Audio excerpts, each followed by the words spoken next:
News धमाका live, यहाँ सिर्फ सच ही दिखेगा। जिंदाबाद जिंदाबाद जिंदाबाद, योगी आदित्यनाथ जिंदाबाद जिंदाबाद जिंदाबाद। हमारे धर्म के साथ खिलवाड़ बंद करो, बंद करो, बंद करो। दुर्गा पूजा पे पाबंदी वापस लो, वापस लो, वापस लो। दुर्गा पूजा पे पाबंदी वापस लो, वापस लो, वापस लो। योगी आदित्यनाथ जिंदाबाद। जय श्री राम, जय श्री राम, जय श्री राम, जय श्री राम। तो किस चीज़ को लेकर आज बैठक आप लोगों ने बुलाया है आपको? सबसे पहले तो हम ये बता देना चाहेंगे कि आज से महालया है और हिंदुओं के पवित्र दुर्गा महोत्सव का आज से हम शुभारंभ करते हैं, सबको बधाई देते हैं। साथियों, ऐसा है कि ये जो 2019 में हमारी झारखंड की सरकार बनी है वो लगातार यूपी बिहार के लोगों के भावनाओं को तो कुंठित कर ही रही थी, उस पर आघात कर ही रही थी। और अब धीरे धीरे ये हिंदू भाषा और संस्कृति के ऊपर भी ये आघात करने लग गई है। और आप लोग देखोगे ये तो ताज़ा मामला है दुर्गा पूजा से जुड़ा हुआ। इसमें जो आज डीसी साहब का प्रेस कॉन्फ्रेंस का जो हम लोग बयान देख रहे हैं उसमें दो चीज़ें जो हैं वो विरोधाभासी है। पूजा और प्रसाद एक दूसरे के पूरक है। अगर दुर्गा पूजा होगा तो प्रसाद बनेगा, और अगर प्रसाद बनेगा तो उसका वितरण भी होगा। बावजूद इनका ये कहना है, आज हम लोग प्रेस कॉन्फ्रेंस का ये देख रहे थे कंप्लेंट, उसमें उन्होंने स्पष्ट कहा है कि पंडाल से भोग का वितरण नहीं होगा। हाँ, तो कहाँ से होगा? क्या होटल से होगा? क्या आप भोग का व्यवसायीकरण कर देना चाहते हैं? पिछले बार भी कई होटल भोग का व्यवसायीकरण करने का काम कर रहे थे और हम लोगों ने उसका विरोध करने का काम किया। भोग एक आस्था का प्रतीक है। जहाँ पूजा होती है, जहाँ माता का कलश का स्थापना होता है, वहीं पर भोग बनता है, वहीं से भोग का वितरण होता है। इसलिए भोग एक आस्था का चीज़ है। उसको अगर आप होटल से बांटते हैं, किसी का घर से बांटते हैं, इसका योगी ब्रिगेड विरोध करता है। भोग पंडाल में बनेगा और पंडाल से ही बटेगा। ये हमारा ये हिंदुत्व का ये स्पष्ट यहाँ से हम लोग आज यहाँ से ऐलान करने जा रहे हैं कि हर पंडाल अपना यहाँ से भोग बनाएगा और भोग वहाँ से बांटेगा।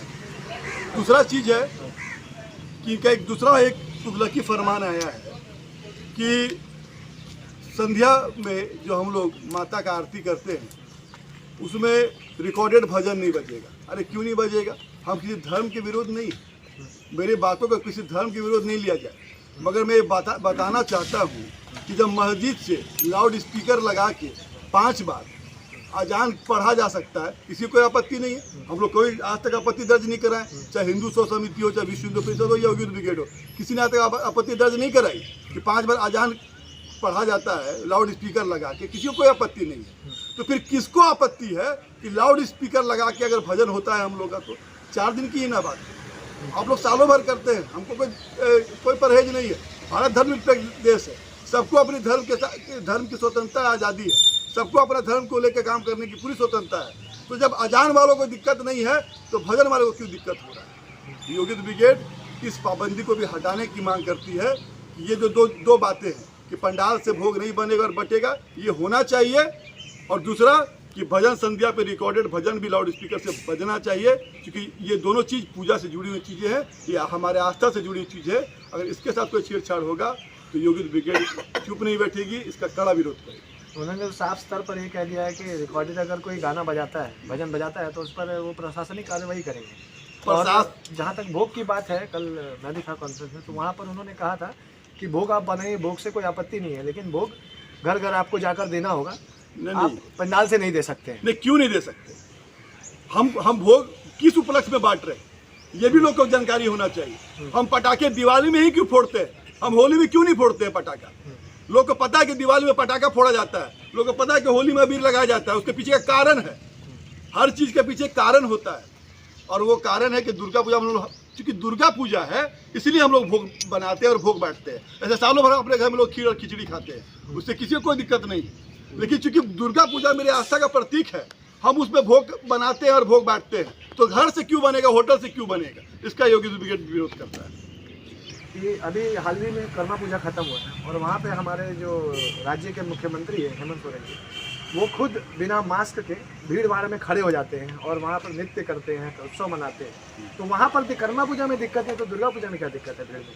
देखिए, महोत्सव मनाने की आज़ादी सबको है। हाँ। हेमंत सोरेन जी भी हमारे ही बीच के हैं, हम उनको किसी भी चीज़ पे आपत्ति नहीं है। लेकिन हम कहना चाहेंगे कर्मा महोत्सव में अगर मास्क नहीं है, भीड़ की कोई संख्या नहीं है, 5 उपचुनाव झारखंड में हो गए 2019 के बाद, उसमें हजारों हजार लोग वोट देने गए, लाखों लोगों का रैला और मेला हुआ, उसमें कोई विरोध नहीं है। उस समय कोरोना पीक पे था, उस समय कोई आपत्ति किसी का नहीं है।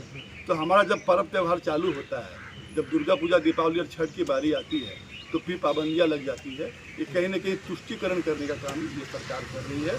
और ये सरकार चेत जाए, luck by chance Hemant Soren इस राज्य के मुख्यमंत्री बने हैं, एक मौका, एक अवसर उनको यहाँ की जनता ने दिया है, 3.25 करोड़ जनसंख्या ने दिया है। अगर वो इसको नहीं भुना पाते हैं तो मैं आपको ये दावा करता हूँ कि आने वाले समय में हेमंत सोरेन कभी मुख्यमंत्री नहीं बन सकते। ये अपना परिचय दीजिए। समरेश सिंह, केंद्रीय अध्यक्ष योगी ब्रिगेड। हमारे साथ युवा शक्ति दल के भी लोग हैं, जनता